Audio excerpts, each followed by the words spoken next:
Coming up, we continue our coverage of the Quinault Nation's challenge of relocation. Plus, student protests spread across the U.S., but why? ICT's Renata Birkenbuhl has the story. And we learn how a school in Montana is preserving Indigenous language. Join us for those interviews, plus headlines on the ICT Newscast. This program is made possible by the Corporation for Public Broadcasting, a private corporation funded by the American people.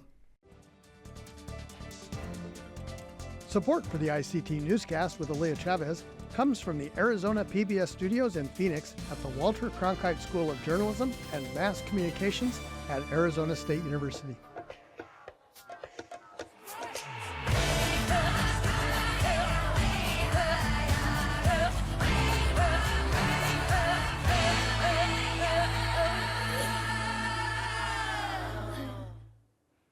Hamatakiapi, Ampetuwashte. Thanks for joining us. I'm Shirley Snavy, in for Aaliyah Chavez. In Brazil, the fight for demarcation and sovereignty continues amidst growing pressure from senators and corporations. ICT's Daniel Herrera has more on an event that intends to amplify the voices of Indigenous people. Thousands of Indigenous peoples from various groups gathered in Brasilia in what was thought to become a protest of President Lula da Silva's unfulfilled promises. Accountability appeared to be the focus of the 20th annual Free Land Camp. The ATL is an event that we come to show our culture, our resistance, our existence, but also to make our demands and bring our agenda so that the government understands and fulfills our requests. In April, Lula da Silva announced 2 new reserves instead of the 6 he promised this year. During the announcement, he said, quote, "Some of our friends would be frustrated." According to Lula, the delay comes at the bidding of state governors as well as finding new areas for about 800 non-Indigenous peoples who would face relocation. According to the nonprofit Socio-Environmental Institute, at least 251 territories have pending claims for recognition from the federal government. Norivaldo Mendes, an attendee of the Land Free Camp, says the fight continues. For the last 20 years, we've been attending this every year, demanding the same thing: land demarcation, not having our rights violated, not killing us with their pen because we are suffering. Over there, they kill us with bullets, and here, in the National Congress, they kill us with their pen. Lula da Silva took office in 2023, pledging to resume granting land to Indigenous peoples, something that stopped during the presidency of his predecessor, Jair Bolsonaro. Indigenous demands in Brazil, however, face growing opposition from the agricultural business sector, which has support from hundreds of members in Congress and several governors. For ICT News, Daniel Herrera Carbajal. In Western Australia, the United Nations wants to address the high rates of Aboriginal children involved in crime. The UN Expert Mechanism on the Rights of Indigenous Peoples recommends that the Western Australian government revise its criminal law policies. Key recommendations include raising the age of criminal responsibility to 10, establishing a dedicated First Nations commissioner, and expanding a specialized therapeutic court program. Currently, 50 out of every 1,000 Indigenous children are in in-home or criminal care, over 10 times the rate of non-Indigenous youth. The UN report urges a community-centric, self-determined approach to reduce the Indigenous overrepresentation in care. May is National Stroke Awareness Month. According to the American Stroke Society, every 40 seconds, someone in the U.S. has a stroke, and knowing the warning signs is important. Just think fast. F, look for face drooping. A, look for arm weakness. S, look for speech difficulty. And T, time to call 911. Acting fast makes the difference between a full recovery and a long-term disability. Risk factors for stroke can include high blood pressure, high cholesterol, diabetes, obesity, and smoking. Around the country, public health officials say they are alarmed by an increase in the cases of syphilis in American Indian and Alaska Native people. Syphilis is a sexually transmitted disease. It can occur as a rash and may go away on its own, but the person still can infect others. Cases in Indian country are on the rise, particularly in South Dakota. Cherokee Dr. Megan O'Connell is from the Great Plains Tribal Leaders Health Board. She said there is one piece of good news about syphilis. It's curable for most people with a single shot of penicillin. In terms of the impact it has on babies, though, I think it's very concerning on the impact it's having on Native infants, because there are so many Native babies that are being born with congenital syphilis, and it can have such dire effects. In Oklahoma, tribes are pushing the Federal Communications Commission to create a national MMIP alert system. The Intertribal Council of the 5 Civilized Tribes have urged the FCC to approve proposed alert codes specifically for missing and endangered Indigenous people. The codes would include the integrated public warning system and warning systems to distribute alerts about MMIP individuals over 17 who aren't covered by the Amber Alert system. According to the National Crime Information Center, Native people constitute 2.5% of all missing persons cases, even though the Native people only make up 1.2% of the U.S. population. A second Fox Nation Potawatomi citizen is being awarded the nation's highest honor. Jim Thorpe was posthumously awarded the Presidential Medal of Freedom for his contributions to the prosperity, values, or security of the U.S., world peace, or other significant societal, private or public endeavors, according to the White House. President Joe Biden called Thorpe a one-of-a-kind champion. One of his most notable performances was at the 1912 Olympics in Sweden, where he won 2 gold medals. Thorpe excelled in multiple sports while breaking down barriers on and off the field.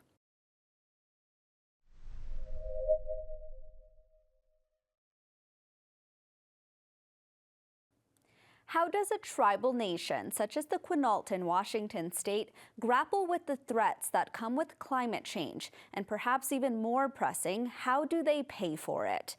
Our Mark Trahant is back to shed light on part 2 of your reporting from the Quinault Nation in Washington state. Welcome back. Thank you, Aaliyah.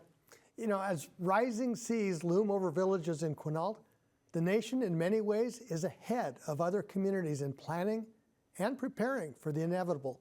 The risk of flooding is growing, and that begs a looming question. How will we pay for all of this? We are just beginning to see how expensive adapting to a new climate will be. The Bureau of Indian Affairs has awarded $25 million for 3 communities working on their move to higher ground. In addition to Quinault, 2 villages in Alaska, Newtok and the native village of Nupakiak, top the list.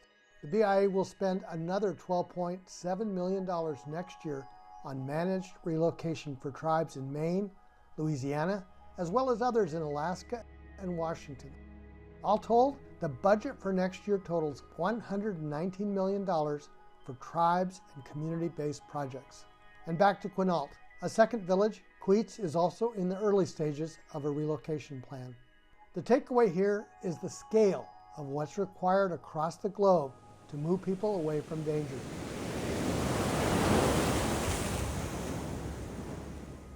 I had the chance to visit Quinault a year ago, and they are doing just amazing work on climate relocation and climate resilience. We provided funding to Quinault almost 2 years ago now, or a year and a half ago.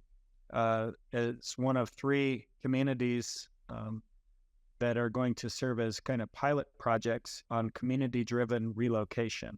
I was really impressed by the foresight in their planning. You know, we shouldn't be surprised that when tribes have resources, they're able to do very impressive things. Not only are they taking the lead here in the United States, they are really serving as leaders in this effort for the world. There aren't a lot of places that are really engaged in this sort of activity right now. So every one of these houses is full of brackish water underneath them, causing a bunch of mold problems. Walls are being replaced. But what the tribe is doing at Quinault, what they're doing at Nupakiak and Newtok in Alaska, is they're really on the leading edge of things that we're going to have to think harder about across the globe. The biggest question may be the scale of what's involved. So many places across the planet where people have lived for generations may no longer be habitable. On top of that, Mark, there are tribes that are facing impacts from climate change that aren't necessarily going to require them to move entire communities, but they're going to have to spend a lot of money making their communities more resilient, whether it's drought or wildfire or changing ecosystems that change the foods that they eat, or just more severe weather. It's not just relocation, which is expensive enough, but it's also that resilience piece of it. And we're really ramping up our investments there as well. As you know, we just rolled out a $120 million investment at more than 100 locations across the country to help tribes with that resilience piece. Tribes have really been at the leading edge of people in this country feeling the impacts of climate change. And of course, tribes have been warning about this for a long time.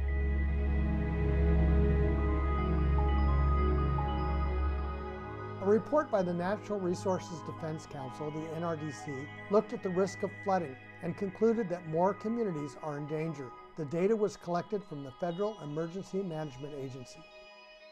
The scale of what we all need to be planning for and thinking about is massive. It is a bigger and more communal problem than many of us have ever thought about before in our lifetimes or for generations. And so even in communities that have put so much thought and effort and planning into relocation, you can still see how hard it is. Most of the data that we have are from non-tribal communities because those are the places that are more likely to have federally backed flood insurance through FEMA, which is where a lot of our data comes from. And looking at those data sets from FEMA, we see that before getting any kind of help to reduce the risk to your repeatedly flooded home, you might flood 3, 4, 5, 10 times before any assistance is available.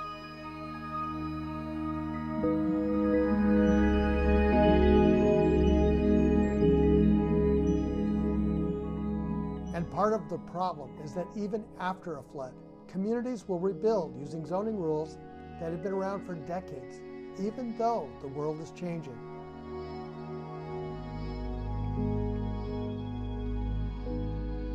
The actual risk is changing because of climate change, development patterns, erosion. A place that didn't flood a generation ago might be flooding regularly now. It might be flooding every time there's a high tide. Another reason why areas that have previously been considered low risk are now at higher risk is because our understanding of that risk is just out of date. In a lot of places around the country, FEMA's flood risk maps, which form the basis for our floodplain management decisions, are 5, 10, 15, 20 plus years out of date. How do communities figure this out?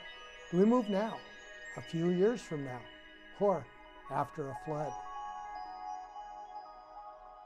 It just depends on the particular needs and priorities of an individual community. So that's one component, is flexibility. You can't use a cookie cutter program that is going to do the same thing for the lots and lots of different communities who are facing different kinds of risks, who have different cultures, different histories, and are dealing with different landscapes and even types of housing.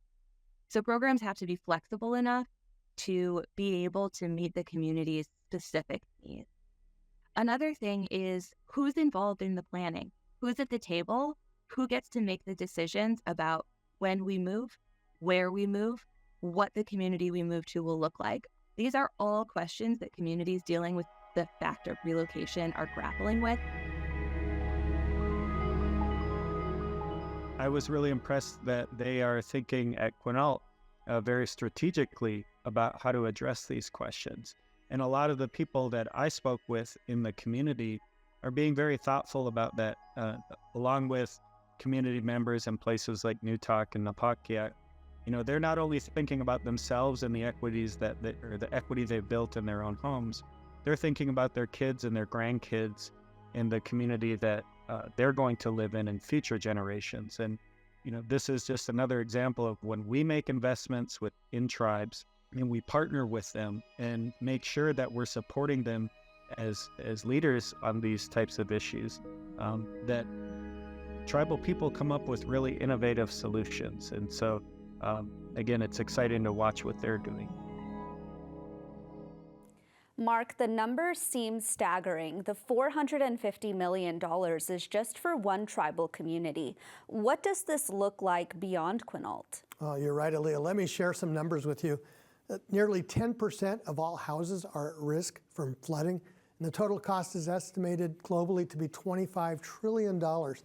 And it's not just the coast, it's not just Quinault, it's really across the board. You look at one study that just came out from Oklahoma, and it said nearly 70% of Native Americans could be impacted by heavy flooding or heavy rains. That is really staggering there, Mark. Thank you so much. Tune in tomorrow as Mark returns with part 3 of his in-depth exploration of Quinault. He'll dive into how Indigenous values are guiding Native nations in their response to climate change and discovering how these values are spreading beyond Quinault, inspiring communities far and wide.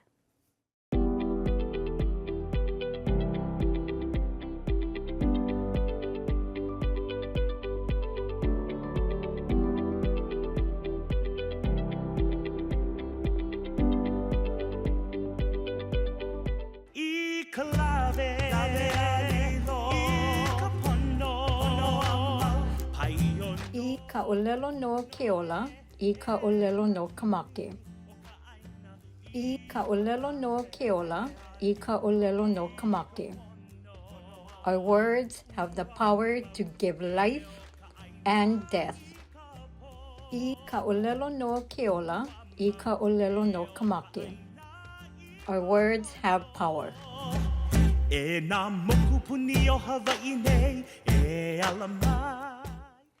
Students are protesting nationwide over the conflict in the Middle East, gaining momentum as colleges respond with force and arrests. With Gen Z students prepared to graduate, protests rage on amidst a swelling police presence leading to canceled graduation ceremonies. ICT's Renata Birkenbuhl tells us this story. Stop the slaughter! Gaza must have food and water!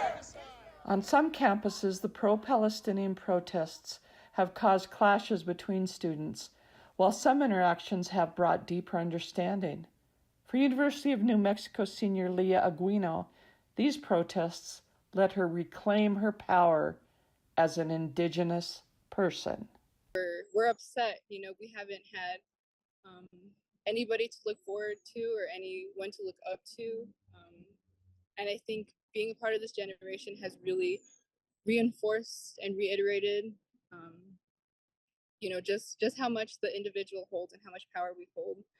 Senior Kennedy Cortez of the University of Texas at Austin said, as an Indigenous person, she understands the oppression people in Gaza are going through. Even though we have so much trauma with this experience, it's nothing in comparison to what the Palestinian people are experiencing. And the Palestinian people over there have actually even made signs saying that they're standing in solidarity with us, which is so crazy to me, because it's we're protesting for them, for their safety. The protests have disrupted seniors' final classes before graduation, but for good cause. But these young leaders are resolute. It's not normal to have to experience what's happening on universities, but even more so, it's not normal to experience genocide in real time. And it's exactly what Indigenous people experience. And I think that's why it hits so hard for us, because, it's people don't learn. As students across the nation demand that their schools disclose and divest in Israeli-led businesses, many Indigenous leaders are witnessing firsthand police arrests and brutality. In Austin, students reported that police came armed with batons, guns, shields, and tear gas, and cornered a group of students at one point. Police arrested 93 students in an encampment in one night alone. At the University of New Mexico, 16 students were arrested. Over 100 students were arrested at the University of Texas at Austin. Soon, very soon, there was like the horses, the state troopers on the horses, blocking the way. So they kind of just like cornered us into like this one spot. The police and the state troopers or security, whoever was there, were like literally like targeting our security. So like the people who were trying to keep the protesters safe and who were trying to tell people to disperse for their safety, they would literally grab those people wearing the vests and they would just arrest them. It was, for me, incredibly distressing because like, if they can do that to that student, what's stopping that from doing it to me, and doing it to the rest of us, and especially when this entire thing was 100% starting off peaceful and just to raise our voices against, against the genocide that we, the people, do not want. President Joe Biden has since backed peaceful protest, but he denounces campus chaos erupting over Gaza. Still, many students play a waiting game after many across the nation wait to hear back from administrators to support them and Gaza. Now, as activists, they wonder how their protests will affect their lives after college. There's a lot of us, class of 2024, from the universities who are going to graduate. But yeah, now I think it's kind of the mark of these times is, what's happening in Palestine, right? That's how I'm going to commemorate this time. I know others will as well, thinking, maybe not necessarily, when I graduated in 2024, but in 2024 when, Palestine was occupied and we're here at the camp, we're here protesting, rallying, supporting our right to self-determine, our right to our individual power. Renata Birkenbuhl, education correspondent, ICT News.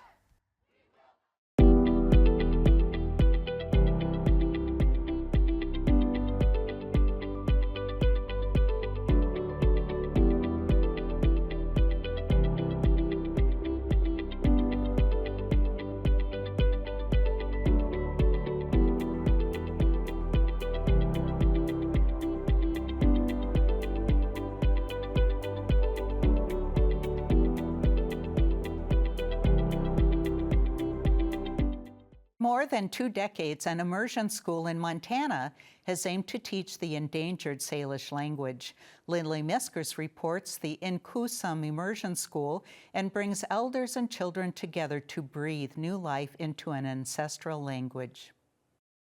He spoke nothing but language to him. Language. He kept giving it to him, kept giving it to him. Inkusum started in Arley, Montana in 2002 as a place to teach and learn the Salish language on the Flathead Reservation. The language holds wisdom, it holds knowledge and an understanding of our worldview as Salish and Kudlispat people. We were put on here for a reason.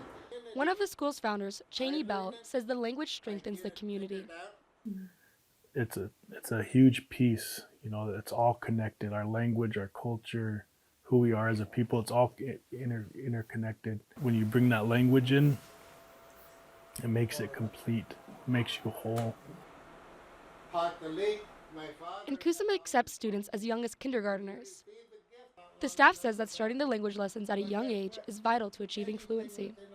The language, start to build here on this reservation. Flathead elder Stephen Smallsalmon has taught at the school for 21 years. He says the language can be incredibly challenging because of difficult pronunciations. And our language is really a tough language. Like you say horse,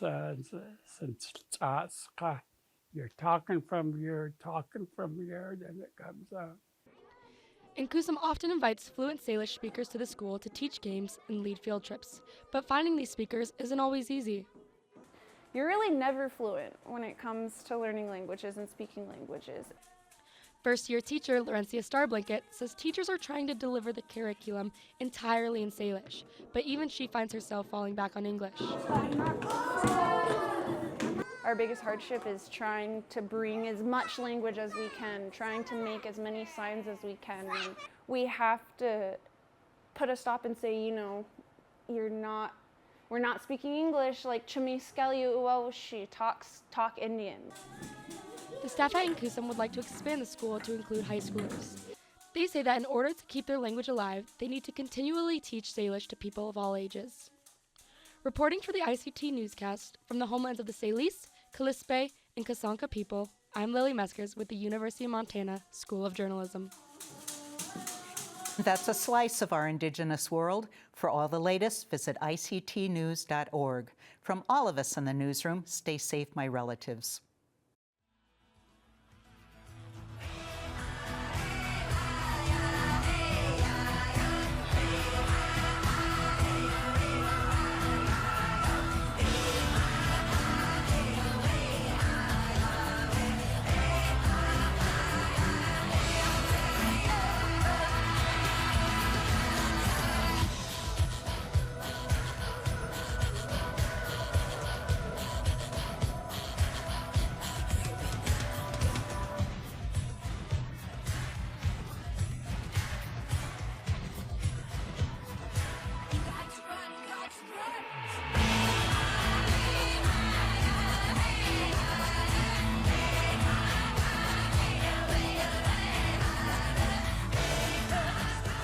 This program is made possible by the Corporation for Public Broadcasting, a private corporation funded by the American people.